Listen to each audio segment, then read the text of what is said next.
Olá pessoal, bom dia. É um prazer revê-los. Esperava que fosse de outra forma, mas vai ser desta maneira, né? Através de videoaulas. Mas, se Deus quiser, retornaremos aí logo logo às aulas presenciais, ok, pessoal? Então, como vocês mesmos sabem, estamos passando por um momento de muita dificuldade, um momento muito difícil, certo? Então, esse momento é um momento de solidariedade, é um momento de nos dar as mãos, certo? É um momento que não devemos criticar, evitar no máximo as críticas, até porque não esperávamos pelo que estamos passando, ok? Então, principalmente nós professores estávamos acostumados à parte acadêmica através do contato físico, né? Na sala de aula, certo, gente?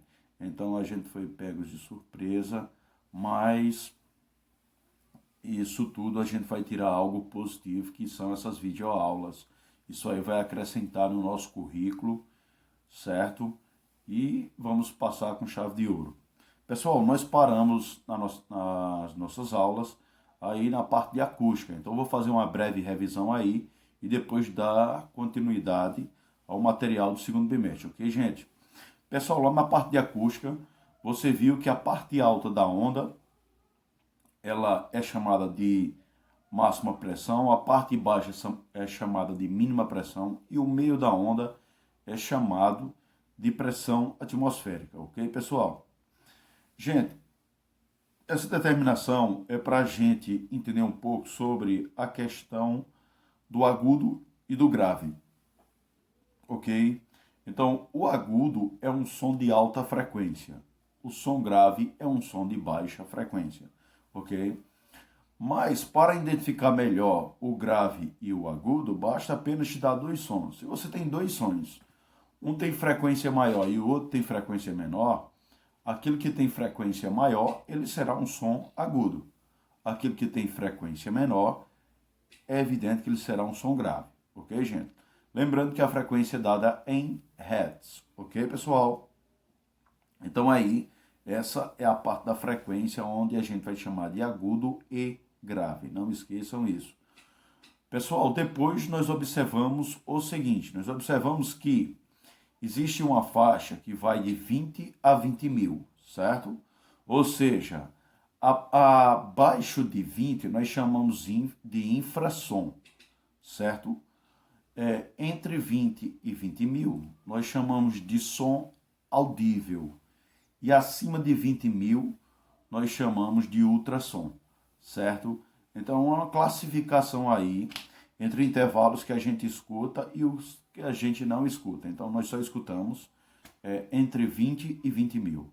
Lembrando, pessoal, que com o passar do tempo, com a velhice, esse intervalo de 20 a 20 mil, ele vai se encurtando. E aí, cada vez mais, você vai escutando menos. Principalmente aquelas pessoas que estão em regiões com maior poluição sonora, ok? Aquelas pessoas, na verdade, que estão mais aptas à poluição sonora, esse intervalo vai diminuindo, beleza? Tudo bem, galera? Então, gente, nós observamos também aí que existem as qualidades fisiológicas do som, ok, pessoal? Na qualidade fisiológica do som, você observou que o ouvido humano ele é capaz de perceber três qualidades sonoras, né? Nós temos a altura, nós temos a intensidade e nós temos o timbre. Então nós temos essas três qualidades sonoras. Toda vez que a gente escutar a palavra altura, vai se referir à frequência, ok? Então toda vez que você escutar a altura do som, isso se refere apenas à frequência, certo? Ou seja, quando você diz que um som está alto, significa dizer que ele está com maior frequência. Quando você diz que um som está baixo, significa dizer que ele está com menor frequência. Portanto, em outras palavras, é errado quando a gente diz assim: ei, baixa aí a altura desse som.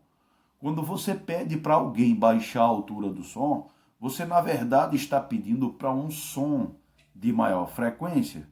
diminuir a frequência, ou seja, você está pedindo para que um som agudo fique grave, o que na verdade é errado, porque quando você pediu para baixar a altura do som, você estava se referindo à intensidade e não à frequência.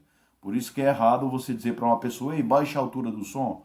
O certo é diminuir a intensidade, é diminuir o volume, ou diminuir a amplitude, ou pegar aquele som que é forte e deixar um som fraco. Beleza? Tudo bem?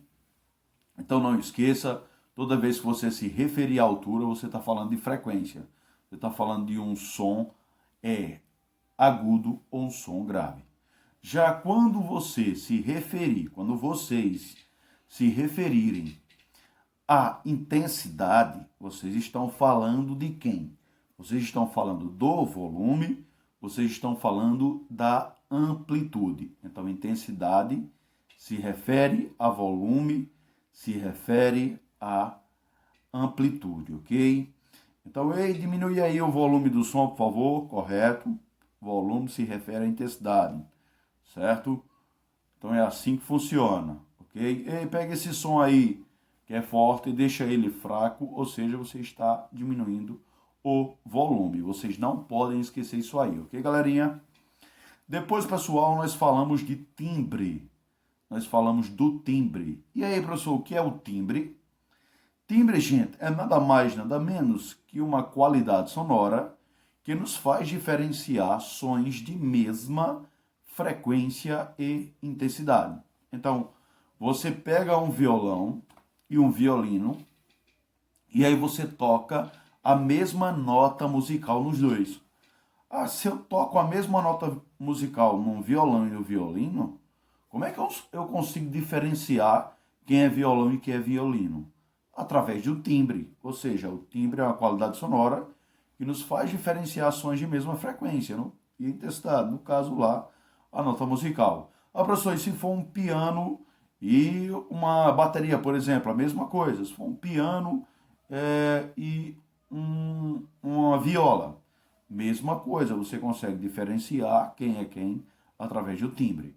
Então, não esqueçam, o timbre é a qualidade sonora que nos faz diferenciar sons de mesma frequência e intensidade. Ok, galerinha?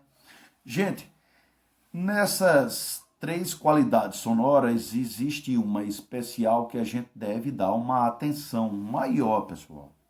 A atenção maior aí está dentro da intensidade. Por quê, professor? Porque para calcular a intensidade do som, nós precisamos de uma fórmula, ok? E essa fórmula está aqui, ó. Observe ela aí. Pessoal, a intensidade é igual à potência dividido pela área. Certo, gente? Então, esse I significa intensidade. Esse pote aí é de potência. E esse A embaixo é área. Então, a potência, como vocês viram no primeiro ano, é dada em watts. E a área é dada em metro quadrado. Ou seja, a intensidade ela é o watt por metro quadrado. Tudo bem, gente? Então lembre aí, a intensidade é dada em watt por metro quadrado. Vamos entender um pouquinho sobre isso aí. Se vocês notarem, a potência e a intensidade estão em cima. O que significa dizer que quanto mais potente um som, maior será a sua intensidade. Já a intensidade e a área são inversamente proporcionais, ou seja, quanto maior for a área do local em que você está, menor será a intensidade do som. Quanto menor for a área do local que você se encontra, maior é a intensidade do som. Ah, professor, que legal, agora eu entendi porque eu me acho um belo cantor quando eu estou no banheiro. Justamente, gente, quando você está no banheiro, você está em uma região de pequena área. Então, quando você começar a cantar, devido à área ser muito pequena, o som chega rápido no teu ouvido, porque você tem uma pequena área, então a intensidade vai aumentar. Então, o som ele chega com mais qualidade. Como ele chega com mais qualidade, você se acha um super cantor. Mas, na verdade, não é isso na prática que funciona. Ah, professor, entendi, show de bola, entendi. Então, quer dizer, se eu estou no quarto agora e eu coloco o meu aparelho de celular aqui no volume máximo, ou seja, na máxima intensidade, eu vou escutar um som. Quando eu sair para a sala, essa intensidade vai diminuir, professor? Corretamente, gente. Por que essa intensidade vai diminuir? Porque você aumentou a área. Então, quando você aumenta a área, a intensidade diminui, ou seja, o volume diminui sem você tocar em nada. Quer dizer que o volume diminuiu sem eu tocar em nada, professor? Sim. Sim, porque a intensidade, ou seja, o volume, depende da região que você encontra, depende da área que você encontra.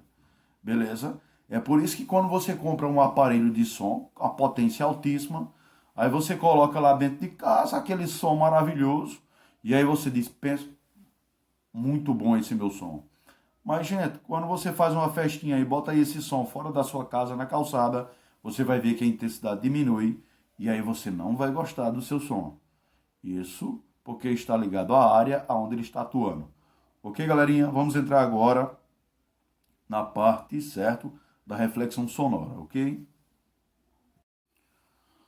Ok, gente, aí entrando aí na parte de reflexão, nós estudamos em sala de aula aí, vocês notaram, tá tudo notado no caderninho de vocês aí, né? Coloquei os tópicos de reflexão e você notou que a reflexão ela se divide em três, a reflexão sonora, né? Lembrando que a acústica é a parte da física que vai estudar aí o som, tudo sobre o som. Então nós temos que a reflexão ela se divide em eco, reverberação e reforço. Quando é que a gente pode dizer que temos um eco? Nós temos um eco quando o obstáculo que reflete o som ele está a uma distância maior que 17 metros. Por que, professor? Maior ou igual a 17 metros? Porque o som ele vai gastar 17 metros para ir e 17 metros para voltar. Somando aí uma distância total de 34 metros, ou seja, 17 mais 17, 34, certo?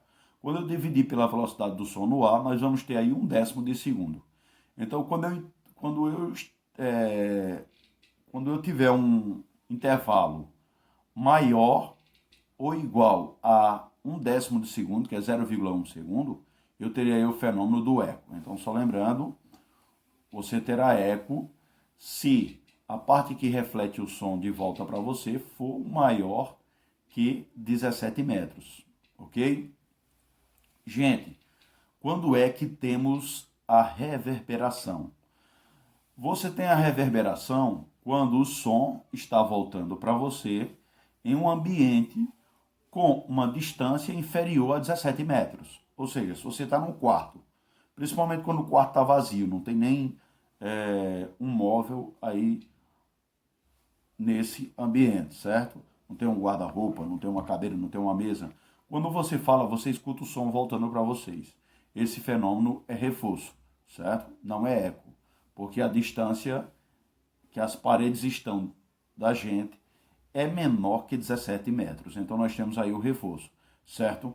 É por isso que quando você está numa sala de estúdio musical, você reveste a parede com caixa de ovo ou espuma, até mesmo o teto, para o som ser absorvido e evitar a reverberação, ok? E o som sair com mais qualidade. Tudo bem, gente? Então, se você tiver numa região aí, galera, se você tiver numa região menor que 17 metros, vai estar ocorrendo aí o reforço. Você tem um reforço também dentro de um veículo, quando você abre apenas uma janela. Você tem aquele barulho estranho no ouvido, aquilo ali é chamado de reforço. Ok? Oh, desculpa, reforço não. Foi mal. Isso aí é o que nós chamamos de reverberação, ok? Então o som está reverberando. Beleza, galera? Ah, professor, e quando é que nós temos o reforço? Você tem um reforço no seguinte caso. Quando você tem vários obstáculos que o som vai bater e ele vai chegar no teu tempo, então o som vai chegar a vários tipos de reflexões no teu ouvido. Só que eles irão chegar em intervalos de tempo diferentes. Então, quando eles chegam em intervalos de tempos diferentes, a impressão que você tem é que um ouvido, ele tapa e o outro fecha. Então, o ouvido tapa e o outro fecha. Mesma coisa, parecida, quando a gente está com gripe. Quando você está com gripe, que você tenta respirar, então um buraco aí da narina se fecha e o outro se abre ao mesmo tempo. O nosso ouvido parece que um ficou tapado e o outro escutou. Beleza? Então esse fenômeno aí, quando o som chega em intervalos de tempo diferentes do nosso ouvido, nós chamamos isso aí de reforço. Então essas são as 3 reflexões sonoras, ok, pessoal? Tudo bem? Gente, então, ó, dando continuidade lá à parte de intensidade, nós vamos entrar agora na parte de nível sonoro. Para quem não lembra do nível sonoro, é aquela formulazinha que tem o logaritmo, né? Tá bem detalhado aí no caderno de vocês. Eu coloquei aí, especifiquei bem direitinho, coloquei os tópicos do conteúdo e coloquei a fórmula e expliquei bem direitinho. Então, por ela ter esse 10 aqui na frente, aqui ela vai receber esse D, que significa desce, certo? Decibel. Então, decibel, bel em homenagem à pessoa, e desce por conta desse 10 aqui, ok? Então, aqui é o N, que significa nível sonoro. Aqui é o log. Esse log, note que ele não tem base. Então, ele não tem base porque a base é 10. Igualzinho a raiz quadrada. A raiz quadrada, quando não aparece o número lá na raiz, significa que a raiz, ela possui lá, é quadrada. Então aqui, quando não possui um número na base, significa que a base é 10. Então, ó, o nível sonoro é igual a 10 vezes o logaritmo de I sobre I0. Quem é esse zero, professor? Para quem não lembra, esse é o som de referência que a gente escuta, certo? É o som mínimo que a gente escuta, que é 10 a menos 12 watt por metro quadrado. Então, nós escutamos o 10 a menos 12 por metro quadrado. É o som de referência da gente, certo? Já esse I de cima é o I de qualquer coisa que a gente está no ambiente e a gente vai escutar essa intensidade sonora. Beleza? Então, você vai pegar aquela intensidade que você está ouvindo um som e vai dividir pela intensidade de referência. E aí você faz um cálculozinho, vocês viram que é muito simples esse logaritmo, ele é muito simples mesmo. Tá certo, gente? Então não esqueça dessa fórmula aí, que é o nível sonoro, que é dado em decibéis. Ok? Lembrando que bateria, né? Bateria, lá no avião, aquele barulho que o avião faz, né, é maior que 100 decibéis. Então aí já começa a prejudicar os nossos ouvidos. Geralmente pessoas que moram próximo do aeroporto, elas têm graves problemas sonoros. Elas têm problemas de audição muito frequentes, justamente por conta do barulho que os aviões provocam para essas pessoas, ok, gente? Então aí, pessoal, foi o nível sonoro que a gente trabalhou bastante em sala de aula, certo? Resolvemos bastante questões. O livro nos proporcionou muitas questões, o que é muito bom para vocês, porque vocês se avaliam de muitas maneiras. Então façam as questões, principalmente do livro branco. Então não esqueça, resolvam essas questões. Ok, pessoal? Isso é de fundamental importância. Não esqueça isso aí, galera. Ok? Então vamos lá, pessoal. Então, saindo da parte aí de nível sonoro, a gente entra em outro módulo, entra em outra parte aí, que está relacionado à velocidade do som, né? Está relacionado à velocidade do som, está relacionado também a outra partezinha que é a tensão, né? Que é a força. Então a gente vai ver como é que funciona isso aí, a parte do som em cordas, né? Nós chamamos isso aí de ondas estacionárias. Então a gente vai entrar na parte de ondas estacionárias, ok, pessoal? Pessoal, aí em ondas estacionárias, vocês observaram outra fórmula. Deixa eu pegar aqui a fórmula para vocês. Sim, só lembrando a fórmula. Porque lá no eco nós temos os 17 metros, porque nós temos 2D sobre ΔT. Então esse D é o 17, que vezes 2 é 34. Quando você divide ele, aí vai dar justamente o valor que a gente quer. Ok? Gente, em ondas estacionárias nós temos essa fórmula. Ó. O Mi é uma letrinha grega, né, parecida com U, com a perninha mais puxada. A massa da corda dividido pelo comprimento da corda, certo? Então isso aqui é chamado de densidade linear. Nós temos densidade volumétrica, que é massa sobre volume. Aqui é a massa da corda dividida pelo comprimento da corda. Então aí nós temos a densidade linear. Lembrando, quanto maior a massa da corda, maior é o μ, certo? Ou seja, maior é a densidade linear. Quanto maior o comprimento da corda, menor é a densidade linear, ou seja, são inversamente proporcionais, né? Enquanto a massa e a densidade linear são proporcionais, já ela em relação ao comprimento são inversamente proporcionais. E depois a gente joga ela na forma da velocidade. Então aqui a velocidade quem é? É a raiz quadrada da tensão na corda dividido pela densidade linear. O que isso quer dizer? Quer dizer que quanto mais uma corda está esticada, maior é a velocidade do som. Ou seja, quanto maior a tração na corda, maior é a velocidade do som.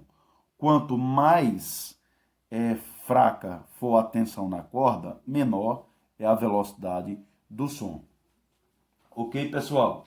Então aí, depois que a gente estudou essas fórmulas, nós entramos na parte harmônica, nos sons harmônicos, que são os sons provocados pelos instrumentos musicais, né? Vocês viram que sempre ela começa com o primeiro harmônico, que é metade de uma onda, certo?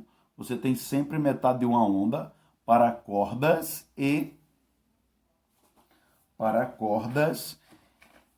sons no ar, ok? Em instrumentos de sopro.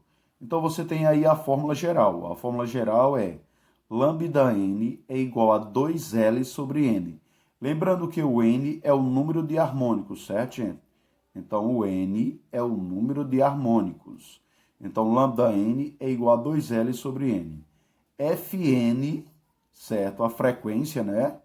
É igual a NV sobre 2L. Então, lembrando, o N é o número de harmônico. Então, ó, isso aqui é metade de uma onda. Para ter uma onda completa, deveria ter mais um, né? Veja aí, ó, lambda sobre 2. Então, se fosse, tivesse mais uma parte alta da onda, que a gente chama aí de...